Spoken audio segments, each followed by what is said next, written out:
Uh-oh. Hey, start that cat, man down. Errol Spence putting in work, training for something in that supreme Texas heat. That's what I want to talk about in this video. Stay tuned. What up, Fight World? It's your boy Ego, and I'm back with some more boxing. Gang, gang, gang. The gang is all here. The picture you see in the thumbnail was sent to me. I have eyes everywhere. I run boxing. And this is somebody who observed and seen Errol Spence Jr., or at least their cousin. That was the information relayed to me. Their cousin seen Errol Spence Jr. on the road, putting in road work in the Texas heat. Now you can see from the picture, Errol Spence Jr. is in a hoodie, a sweater, like Bill Cosby. I would like to talk to you about the pudding and Errol Spence and the Bud Crawford and the fight you see for Undisputed with my chocolatey jello and the pudding.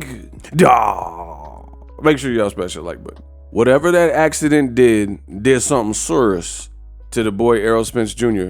because I've been to Texas and Texas heat ain't no punk. I'm telling you that down south heat, it hit different. And I'm from Cali, where it stay hot, where it stay warm. That Texas heat is a monster. I think the Texas heat is a bit different because not only will it be triple digits, it's also super bipolar and unpredictable, the weather. And it'll be super hot, but then it'll start raining. It's like real tropical kind of weather where it'll be humid, hot, raining, thunderstorm. Like it's so up and down. It's so up and down. And I think the humidity is the real kicker because you feel like you can't breathe. The air real dense, like you on Mars or something. So I don't know this particular day. This is information was sent to me, but I know he's in Texas and I know he got a hoodie on. So that just shows you Errol Spence ain't playing near game. He ain't playing no games. Will he fight Terrence Crawford next? Find out on the next episode of Dragon Ball Z. No, I'm just playing. So I don't know. I hope the Terrence Crawford fight is next. Errol Spence, so far so good, has been a man of his word. The things he said he intends to do or wants to do, so far so good. He has been the Thanos of the welterweight division. And Thanos sat out on a mission, and I'm not trying to compare him to a villain, but we all know the movie and the Avengers plot. You couldn't live with your failures. I am inevitable. And Thanos, we know he had one mission: to not let the Avengers or anybody obstruct or get in his way of conquering the Infinity Stones and putting them all in the Infinity Gauntlet in the glove and reigning supreme and having the supreme ultimate power. And that's the whole premise of the movie.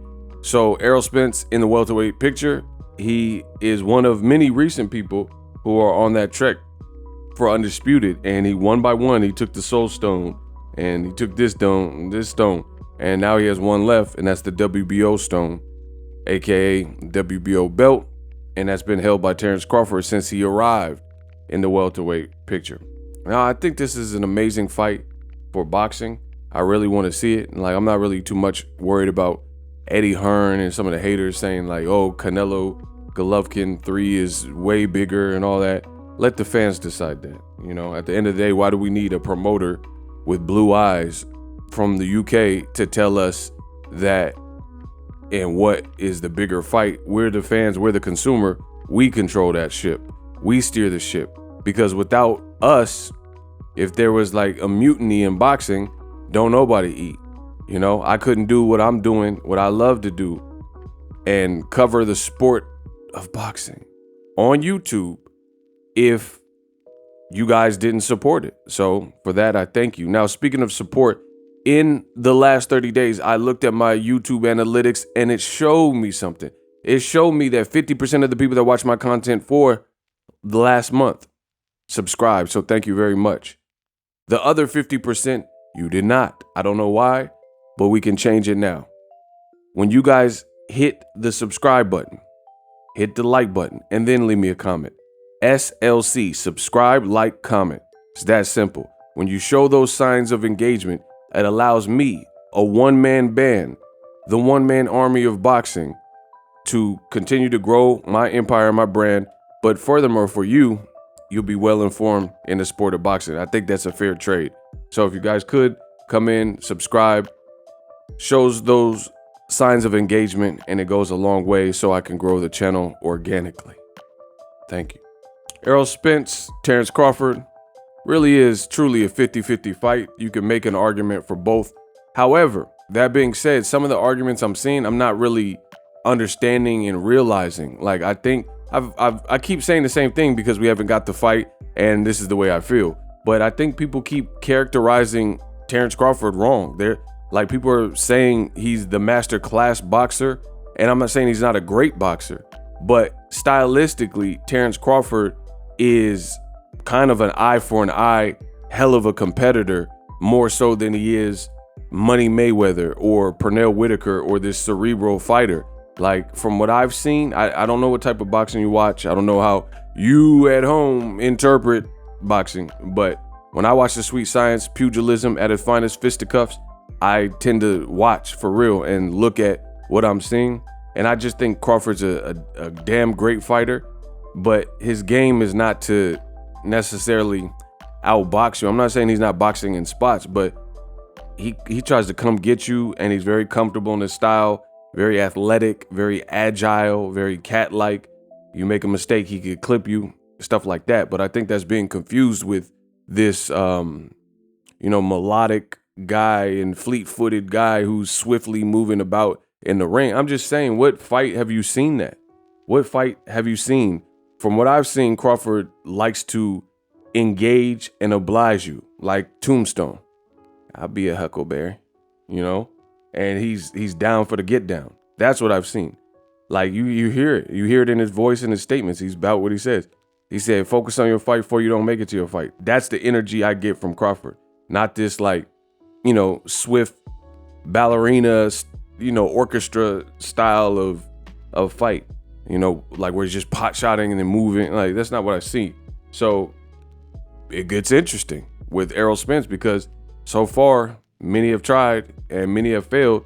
It's hard to be in that wheelhouse with Errol Spence round after round after round without your body being broke up, And then Errol looks like he's definitely focused, running with his sweater on and putting in road work. He looks like he's just boxing in his family. That really looks like, because you used to see Errol Spence, at the, like, kind of on the party scene at clubs and stuff like that. I'm not saying he don't do that no more. That's his personal life. But I am saying you've seen it maybe glorified less, and rightfully so. He's getting older and he went through what he went through. So at the end of the day, maybe he just realigned his goals, recalibrated. It happens. Life has a funny way of putting you in your place, really checking you when you need it. So this is what I like to see. Errol Spence, he at least looks like, at the very least, he's attempting to set the record straight and do everything he can do while in his boxing career. That accident, I really think, helped improve his vision. No pun intended, because I know he had the eye injury after. But I really think it improved his vision in terms of, when you go through something like that, you probably wouldn't want to take life for granted thereafter. Thinking about your family, your daughters. He actually had a son after the accident. So these are experiences that if you're no longer here on this earth, you wouldn't experience. You can't feel the joy of what it feels like to come home after a long day in the gym and see your kids' faces anymore, right? So I'm very happy for that reason, because Errol Spence looks like he's refocused. And it's sad because there's a lot of these boxers that have these stories where they were the man, or they had all this natural talent and ability. Listen, I'm here to tell you, natural talent is great, but it's a gift and a curse, because some guys that have natural talent and natural ability, then they also sometimes squander the other things, like the work ethic, because guys can catch up to you if you're naturally talented and they outwork you. Like, imagine if you're a better basketball player than Steph Curry or Kobe Bryant in the 7th grade. But during the 7th grade, you're smoking cigarettes with your friends, bad sleep habits, you're skipping practice, to go play hooky and go to the mall, the movies with your friends. And meanwhile, Steph Curry and Kobe Bryant are waking up every single day and they have one purpose, one goal, one mission, one vision, and that's to improve at basketball. They will catch you. This is not even up for debate. They will catch you because natural talent and ability can only take you so far, right? You see it all the time. Guys that are naturally funny, but if they don't fight their demons, they could, end up overdosing or whatever the situation is because they couldn't battle something else. So I like these underdog stories, and it's great to see Errol Spence really just taking his career serious and putting in the miles, putting in the work. I'm all for it. Should be a great fight, him and Terrence Crawford. We're in the dark as to what the next move is, but hopefully they announce the fight soon. Let me know how I did in this video. Again, you guys can impact and change the channel, which allows me to do more. Listen, I'm a workhorse. I'll always work. I'll always hustle. But at the end of the day, I'm one person. So the way I can multiply myself is by you. You guys show the engagement, share the video and wherever you can to your friends, things like that. It will continue to grow. There's also ways in the description that you can support the channel. Errol Spence, Terrence Crawford. Will the fight happen? Hopefully we get some clarification soon. Subscribe, as always, hate, comment, and subscribe to the next video is Ego. Signing off. Introducing Super Thanks. Right here on the official Boxing Ego YouTube. Super Thanks allows you, the viewers, to show a little bit of extra gratitude, which enables me as a full-time content creator to push out the content you need in the world of boxing. Underneath all the videos, you will see a heart with a $sign in it. You can enter any amount that you find suitable as a super thanks. A brand new interactive and colorful way to get your comments highlighted and noticed by not only myself, but other people on the YouTube platform. Super thanks, a unique and cool way to show and applaud us full-time content creators. Hopefully you guys enjoy the content. Super thanks. The future is now. The Hibernation 5s by Kenichi Bear. Hybrid gaming and lifestyle headphones. Out of the box, you can connect to any console or PC. Bluetooth ready with a low latency USB adapter, color RGB, and extreme bass mode. The Hibernation 5s adjust to you. Whether you need a gaming, travel, gym, or lifestyle headphones, the Hibernations got you covered. The new Hibernation 5s, link in the description. Customize the way you hear the world. Welcome to the nation. Are you tired of your YouTube videos not getting any views? Well, consider TubeBuddy. I've used TubeBuddy for years to scale up my YouTube channel. Now we're sitting over 200,000 subscribers. TubeBuddy is a browser extension that offers a ton of built-in productivity and time-saving services to take your channel to the next level. Use my link in the description to get started with TubeBuddy and level up your channel faster. We working.